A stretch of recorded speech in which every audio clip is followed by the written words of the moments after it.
in the early 90s, Andy Groves, at that point leading the Intel Corporation, coined a phrase, strategic inflection points, and he used the phrase to describe realities around the technology industry and sector and how the rapid adoption of new technologies was changing business.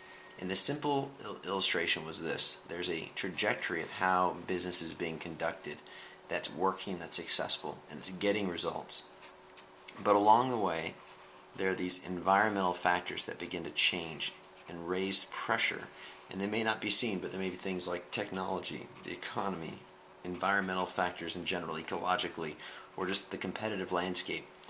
And eventually you reach a point, and he calls this point the strategic inflection point, where business as usual is no longer an option, where the status quo, if taken, will actually result in certain destruction or certain failure.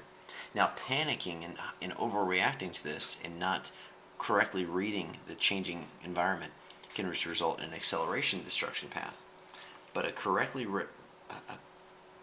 wise reading of the circumstances in light of where you're at and where you've come from, applied to your course, can result in a new season of continued success. Well, this critical leadership window is called defining the strategic inflection point.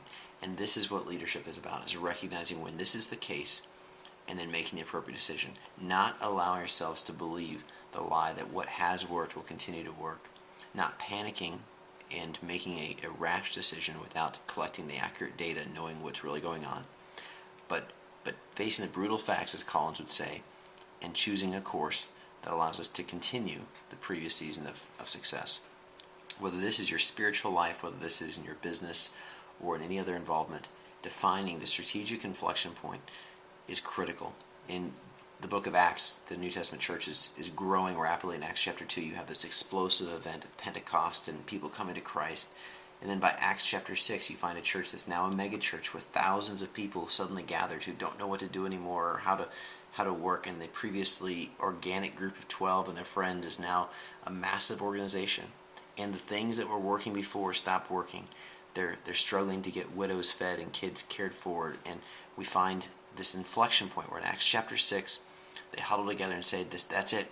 We have to have deacons. We have to have people who break this down into teams and can go and deal with this and make sure that we keep advancing mission and don't let the weight, the burden of a larger organization compromise the great commission that Jesus gave us. And so they inflected, and they'll inflect again. So what's your strategic inflection point? Are you looking for it, and are you correctly responding to it?